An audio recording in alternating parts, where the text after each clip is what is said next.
C'est pas très gentil. Parfois, il y a des films français qui vous surprennent.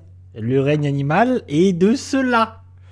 Le règne animal de Thomas Caillet avec Romain Duris. Qu'est-ce que c'est que le projet du règne animal? Parce que vraiment, j'ai beaucoup aimé cette année et ça m'a pas mal parlé. C'est un film, c'est ça qui est intéressant, c'est que c'est un film fantastique. C'est un film français fantastique, déjà ambitieux. Donc ça, déjà, c'est pas tous les jours. Parce que j'ai vu des acides cette année, c'était un peu éclaté, ça m'a pas fait rêver. Mais là, vraiment, c'est un film qui s'est inspiré de plein de choses. D'X-Men, L'île du docteur Moreau, Black Hole, la BD Black Hole de Charles Burns. Il y a du Cronenberg. Vraiment, j'ai vu beaucoup de La Mouche. Moi, j'adore le film de La Mouche. Enfin, j'adore le film de Cronenberg, La Mouche. Vraiment, j'y ai vu énormément de... Parce que c'est un film qui va traiter de créatures, de transformations. On est dans un univers... On est en France. Dans une sorte de... Peut-être du futur... Enfin, futur proche. Ou d'univers alternatif. Où, en fait, une certaine un certain pourcentage de la population commence à se transformer et se transforme en animaux. Et en fait, ces gens deviennent des hybrides. Du coup, des sortes de créatures mi-homme, mi-bête, et tous en divers animaux, quoi. Et du coup, les gens vivent avec des créatures comme ça, et on comprend dans le film, ça on ne l'apprend jamais, et c'est peu importe en fait, c'est juste, le film nous prend, nous dit ça, et il faut le prendre, quoi. Juste, il y a des hybrides comme ça qui apparaissent. C'est comme X-Men à un moment donné. X-Men, il y a des X-Men qui apparaissent. C'est une sorte de la nouvelle. En fait, c'est une sorte de la nouvelle évolution de l'humanité, quoi. Moi, j'aime bien quand un film nous dit c'est comme ça, bim, et cherche pas à nous expliquer. Parfois, c'est un peu tiré par les cheveux. Donc moi, c'est ok. Et vraiment, le film m'a beaucoup plu. Et je vais mettre une petite bande-annonce. Petite bande-annonce. Comme ça, on est bien. Où est ma petite bande-annonce? Paf. T'as vu le retard qu'on a déjà? Genre c'est ma faute. Attends, tu te fous de moi? Attends! Émile! Oh! T'arrêtes ton cirque! C'est quoi ton problème? J'ai pas envie de...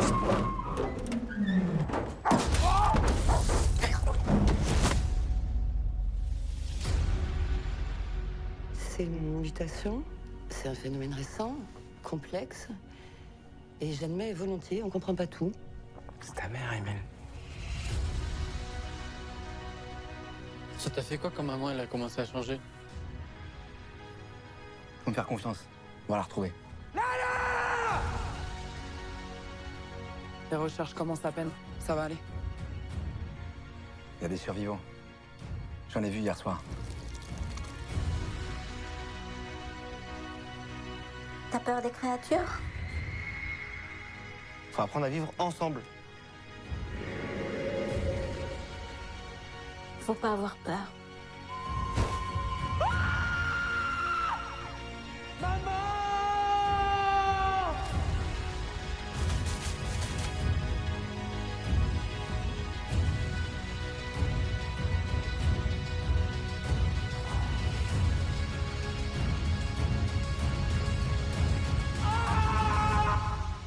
Si on t'attrape, c'est terminé. Tu seras tout seul.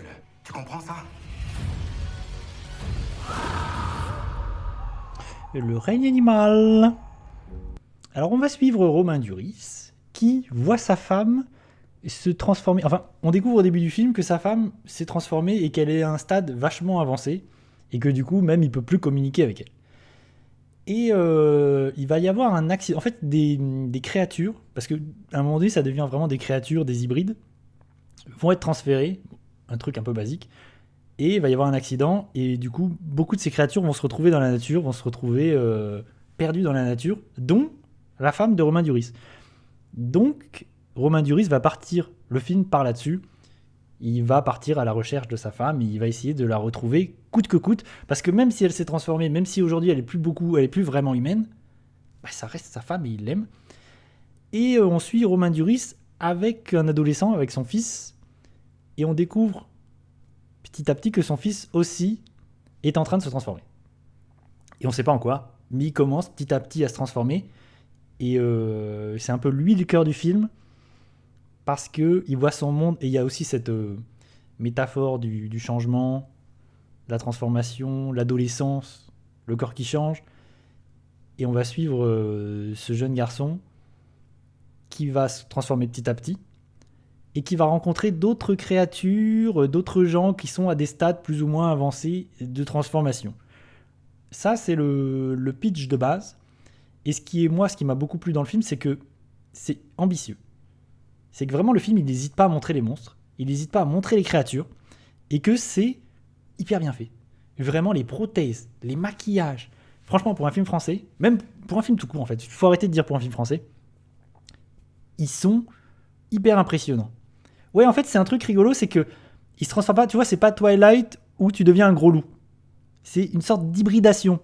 C'est-à-dire qu'ils sont quasiment animaux, mais c'est des sortes d'humains. Il y a une hybridation qui se joue, quoi. Par exemple, il y a un homme-oiseau, et ça reste un homme-oiseau. Il se transforme pas en oiseau.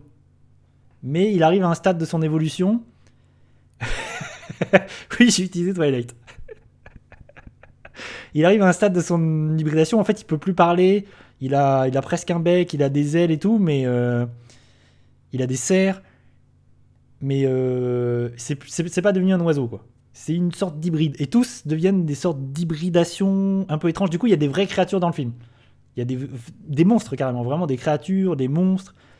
Et vraiment, c'est impressionnant. Même si tout n'est pas parfait. Il faut le dire, c'est très impressionnant, je trouve. Mais tout n'est pas parfait. Par exemple, des fois, il y a des plans larges. Par exemple, l'homme-oiseau. Il y a des trucs il y a des plans où c'est tout numérique. Des fois, ça jure un petit peu. C'est pas parfait.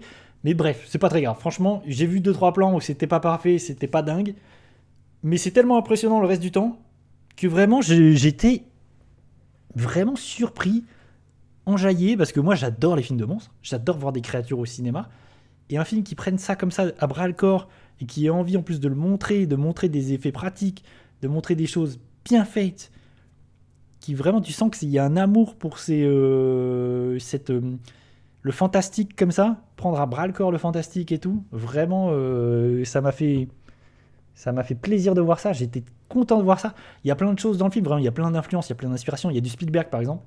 Il y a un moment, il y a une scène dans les hautes herbes, dans Le Monde Perdu, une scène très connue où il y a des vélociraptors qui courent dans les hautes herbes. Il y a une scène comme ça, très clairement inspirée de Spielberg. Et vraiment, tu sens qu'il a plein d'envie comme ça de faire du cinéma spectaculaire, et il a des influences et des inspirations comme Spielberg. Et vraiment, j'ai beaucoup aimé cette scène d'ailleurs. Il y a plein de trucs qui sont d'ailleurs visuellement très cool, parce que par exemple, le film se déroule dans le sud-ouest, et il y a un moment donné, tu vas voir, il y a une sorte de fête, de village, machin, et il y a des gens sur des échasses. Et vraiment, visuellement, il y a des images comme ça avec des personnages sur des échasses. Par exemple, il y a des chasseurs à un moment donné qui vont chasser des créatures. Ils sont sur des échasses. Vraiment, c'est très cool. Il y a des trucs comme ça, il y a des images, il y a des envies. Il y a des trucs vraiment qui... Et d'ailleurs, je voulais en venir là-dessus, c'est qu'il y a des artistes qui ont travaillé, notamment des artistes de bande dessinée, des dessinateurs, qui ont fait des designs, des artworks, des dessins préparatoires. Tu sens que le réalisateur a travaillé avec des artistes. Et du coup, j'ai quelques petites images, parce que vraiment elles sont chouettes. Et c'est des dessins où est-ce que je l'ai noté ? De Frédéric Peters. Vraiment, je les trouve très très chouettes, et tu sens qu'il y a eu une envie vraiment visuelle de... Est-ce que j'ai moyen de Hope ? Ah non, c'est pas ça. Dis donc. Est-ce que là vous l'avez Hope en taille ? Ouais, là c'est pas mal. Là c'est pas mal. Regardez-moi ça. Ça, on est bien. Attends, que je fasse bim, que je fasse boom, que je fasse flip. Regardez-moi ça. Ah, ces petits artworks. Des petites images cool. Qu'on retrouve vraiment dans le film, presque très proche. Ah, ça c'est l'introduction du film. D'ailleurs, il y a un truc, ça m'a beaucoup plu, c'est que dès le début du film, le film te te chope. J'aime beaucoup la scène d'introduction où vraiment c'est direct, tu comprends ce qui se passe, parce que tu vois ces deux personnages qui sont dans une voiture, dans un embouteillage, et à un moment donné, ils vont sortir de la voiture, ils vont se retrouver face à une ambulance, l'image qu'on est en train de voir, et bam, d'un coup, il y a une créature qui sort de l'ambulance, un homme-oiseau, bam, qui sort comme ça. Du coup, t'as le fantastique qui s'introduit comme ça très vite.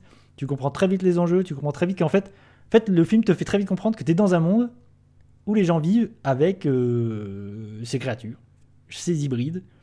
Et vraiment, cette scène d'introduction, elle est super. Et il y a aussi Adèle Exarchopoulos dans le film, je ne l'ai pas dit, mais elle a un tout petit rôle, vraiment, elle est assez anecdotique. Et j'ai appris un truc intéressant, c'est que le film a été diffusé au Festival de Cannes cette année, et il avait un épilogue. Du coup, il y a des gens qui l'ont vu au Festival de Cannes avec un épilogue, et la version cinéma n'a pas cet épilogue-là.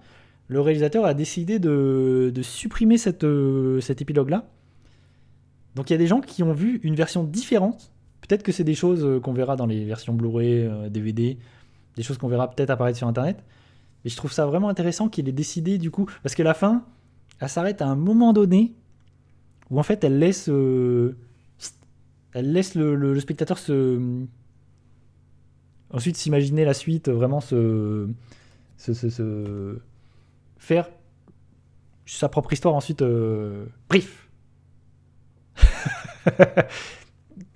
Voilà. Je sais pas si j'ai d'autres images. Ah si, j'en ai d'autres. Et là, on voit l'homme oiseau. Ah bonjour GG.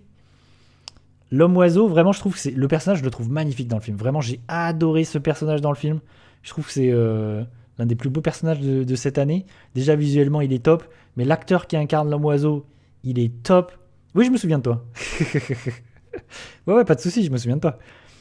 Et vraiment, l'acteur qui joue l'homme oiseau, parce que vraiment, lui, tu le vois se transformer. En fait, ce qui est intéressant aussi, c'est que tu les vois souffrir, parce qu'il y a des transformations où vraiment tu sens qu'il y a de la souffrance. Et lui, notamment, tu le vois perdre sa voix, parce que petit à petit, il a des...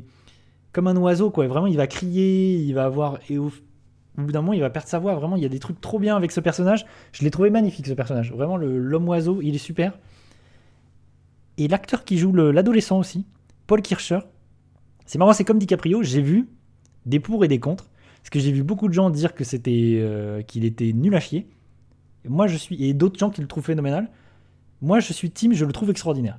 Paul Kircher, le jeune adolescent qui du coup se transforme dans le film, et j'y vois beaucoup de Cronenberg. Comment s'appelle l'acteur dans La Mouche ? Je le vois, il l'incarne comme ça. Vraiment, il l'incarne, tu le sens vraiment que tu le vois changer petit à petit, et tu vois, il a des... Oui, Goldblum, c'est ça, Jeff Goldblum. En fait, tu le vois devenir... Parce que tu sens qu'il va devenir quelque chose de l'ordre du canidé, et tu sens que dans sa façon de bouger, vraiment, c'est comme ce que fait Jeff Goldblum dans La Mouche. Moi, vraiment, je le trouve phénoménal, parce qu'il est dérangeant tout le temps, en fait. Il est tout le temps bizarre. Il est tout le temps proche de la rupture. Tu sais pas s'il va devenir... tu sais pas s'il va attaquer les gens, s'il est encore humain. Vraiment, il y a un truc qui se joue avec lui, je le trouve phénoménal dans le film, je le trouve vraiment excellent. Mais La Mouche, c'est un chef-d'œuvre. Moi, j'adore La Mouche. Je pense que ça fait partie des films pour lesquels j'aime les films de monstres, j'aime les films de créatures. Vraiment, c'est assez phénoménal. Et cela dit, le film n'est pas dans le gore, dans la transformation. Il y a des trucs un peu avec les ongles. Bon, ça, c'est la base. Hein. Si vous avez vu La Mouche, dès qu'il y a une transformation, il y a des trucs avec des ongles. Si vous êtes trigger comme moi par les ongles, faites attention. Parce que ça, c'est horrible. Et mais du coup, ouais, il n'y a pas trop d'effets on voit pas trop de transformation gore et visuellement violente. Mais on va quand même suivre des gens qui se transforment petit à petit. Voilà en ce qui concerne le règne animal. J'ai trouvé ça super. Vraiment, je crois que j'ai mis 4 sur 5, il me semble, sur Letterboxd.